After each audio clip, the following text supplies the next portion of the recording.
warahmatullahi wabarakatuh. Baiklah, di sini kami dari kelompok 7 manajemen operasional yang beranggotakan Dina Puspita, Muhammad Rizal, dan saya sendiri Sonia Ros Anggriani dengan ibu dosen pengampu yaitu Wardani Purnamasari, SPD MPDE, akan mempresentasikan sedikit hasil diskusi dari makalah kami yang berjudul Kepribadian Perilaku Konsumen, yang mana pembahasan yang pertama yang akan dibacakan langsung oleh saya. Baiklah, tanpa memperpanjangkan kata-kata mukadimah, saya langsung sedikit menjelaskan pembahasan pertama kami, yaitu perilaku konsumen. Perilaku konsumen adalah suatu proses yang dilalui oleh seseorang organisasi dalam mencari, membeli, menggunakan, mengevaluasi, dan membuang produk atau jasa yang setelah dikonsumsi untuk memenuhi kebutuhannya. Perilaku konsumen akan diperlihatkan dalam beberapa tahap, yaitu tahap sebelum pembelian, pembelian, dan setelah melakukan pembelian. Kemudian yang kedua yaitu kepribadian. Golden Allport mendefinisikan personality atau kepribadian sebagai suatu organisasi dinamik dari sistem-sistem psikologis dalam individu yang menentukan penyesuaian yang unik terhadap lingkungannya.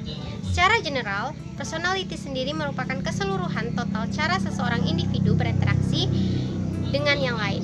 Menurut Allport, faktor genetik di lingkungan yang sama berpengaruh dalam menentukan perilaku manusia, bukan hanya faktor keturunan itu sendiri atau faktor lingkungan sendiri yang menentukan bagaimana kepribadian terbentuk, melainkan melalui pengaruh resiprokal faktor keturunan dan lingkungan yang memunculkan karakteristik kepribadian tersebut.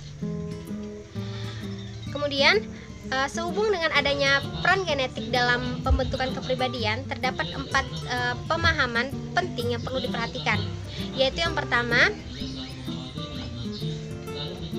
faktor non-genetik tetap mempunyai peranan bagi variasi kepribadian.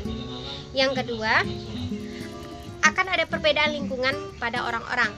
Yang ketiga, urutan kelahiran atau kejadian unik dalam kehidupan keluarga. Ketiga, urutan kelahiran atau kejadian unik dalam kehidupan keluarga pada tiap anak. Yang keempat, yaitu tidak berarti bahwa trait itu tetap atau tidak dapat dipengaruhi oleh lingkungan. Kemudian konsep kepribadian atau personality dibahas secara teoritis oleh para pakar melalui sebagai sudut pandang yang beraneka ragam. Di antaranya menekankan bahwa pembahasan kepribadian pada pengaruh sosial dan lingkungan terhadap bentukan kepribadian secara kontinu dari waktu ke waktu, serta menekankan pada pengaruh faktor keturunan dan pengalaman di awal masa kecil terhadap pembentukan kepribadian tersebut. Ada 3 karakteristik yang perlu dibahas dan di pembahasan mengenai kepribadian adalah, yaitu kepribadian mencerminkan perbedaan antar individu. Yang kedua, kepribadian bersifat konsisten dan berkelanjutan. Dan yang terakhir, kepribadian dapat mengalami perubahan. Kemudian materi selanjutnya akan dijelaskan oleh Muhammad Rizal. Kepada Muhammad Rizal disilahkan. Baiklah, saya akan melanjutkan tentang kepribadian merek. Untuk penerapan pemasaran, pemakaian lebih efektif dari konsep kepribadian mungkin berfungsi berupa deskripsi merek. Mereka memikirkan asumsi bahwa orang mempunyai pola dorongan atau ciri yang konsisten yang menjadi pedoman bagi mereka untuk semua merek atau situasi konsumsi. Kepribadian merek adalah bagaimana keseluruhan citra mereka bersangkutan yang dimengerti barangkali oleh banyak pelanggan, tetapi lebih menarik atau menyajikan bagi sebagian konsumen dibanding bagi orang lain. Kepribadian merek mengacu pada tujuan komunikasi yang berkenaan dengan atribut yang melekat di dalam suatu produk dan juga profil persepsi yang diterapkan oleh konsumen mengenai merek spesifik. Lanjut ke kepribadian dan pengambilan keputusan. Kepribadian dapat digunakan untuk menjelaskan tahap antara di dalam proses keputusan peneliti. Konsumen semakin mengakui bahwa prediksi dari tahap antara adalah lebih baik daripada harusnya menjelaskan hasil perilaku dengan kepribadian yang lebih memberi Harapan dari upaya-upaya ini adalah peneliti yang memfokus pada hubungan di antara variabel kepribadian yang pengelolaan informasi. Lanjut ke konsep diri. Konsep diri adalah bagaimana seseorang memandang dirinya sendiri, yang kadang-kadang akan berbeda dari pandangan orang lain. Konsep diri konsumen terbagi dalam 4 dimensi, yaitu yang pertama, bagaimana mereka sesungguhnya melihat diri mereka sendiri. Lalu yang kedua, bagaimana mereka ingin melihat diri mereka sendiri. Ketiga, bagaimana sesungguhnya orang lain melihat diri mereka. Keempat, bagaimana mereka ingin orang lain melihat diri mereka.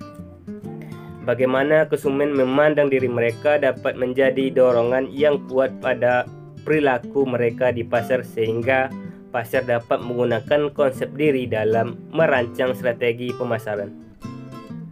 Misalnya dalam menciptakan merek atau produk baru. Lanjut ke gaya hidup. Gaya hidup merupakan pola hidup yang menentukan bagaimana seseorang memilih untuk menggunakan waktu, uang, dan energi, dan merefleksikan nilai-nilai, rasa, dan kesukaan. Gaya hidup adalah bagaimana seseorang menjalankan apa yang menjadi konsep dirinya, yang ditentukan oleh karakteristik individu yang terbangun dan terbentuk sejak lahir, dan seiring dengan berlangsungnya interaksi sosial selama mereka menjalani siklus kehidupan. Konsep kehidupan konsumen sedikit berbeda dari kepribadian.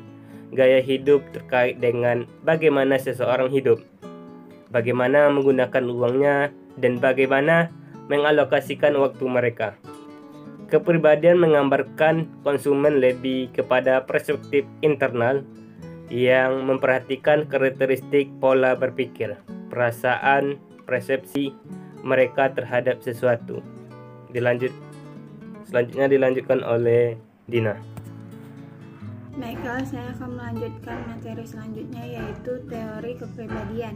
Dalam mempelajari kaitan antara kepribadian dengan perilaku konsumen, 3 teori kepribadian yang sering digunakan sebagai acuan adalah: yang pertama itu ada teori Freudian, yang pertama kali dikemukakan oleh Sigmund Freud, mengungkapkan bahwa teori psikoanalitik dari kepribadian yang menjadi landasan dalam ilmu psikolog.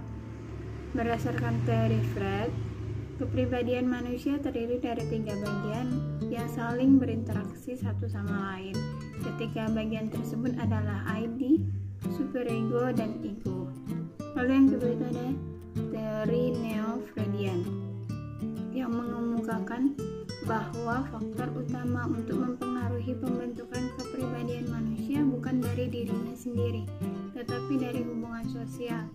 Lalu yang ketiga itu ada teori traits, di mana kepribadian diukur melalui beberapa karakteristik psikologis yang bersifat spesifik yang disebut dengan trait. Salah satu tes yang dikenalkan adalah Selected Single Trait Personality. Nah, berikut perbedaan mendasar dari 3 teori tersebut.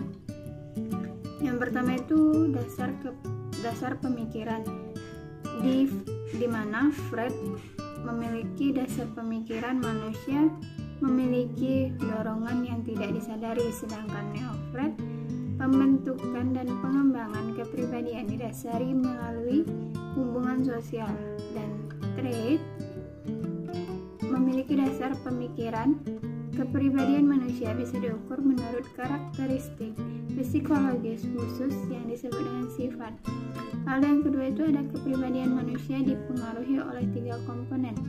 Di materi Freud memiliki ID, superego, dan ego. Sementara di kepribadian manusia memiliki patuh, agresif, dan lepas dari orang lain. Lalu di trait ada keinovatifan, materialisme, dan etnosentrisme. Lalu perbedaan yang ketiga itu di Freud, para konsumen sering tidak menyadari alasan mereka mengonsumsi sesuatu. Sedangkan di neo-Freud, Perilaku konsumen tergantung bagaimana posisi atau perilakunya dalam lingkungan sosial. Sementara dalam trade, konsumen memiliki pilihan dan dengan pembelian atau konsumen memiliki golongan produk yang luas, bukan merek tertentu. Baik, sekian penjelasan dari kelompok kami. Apabila ada kesalahan mohon dimaafkan. Wabillahi taufiq wal hidayah. Wassalamualaikum warahmatullahi wabarakatuh.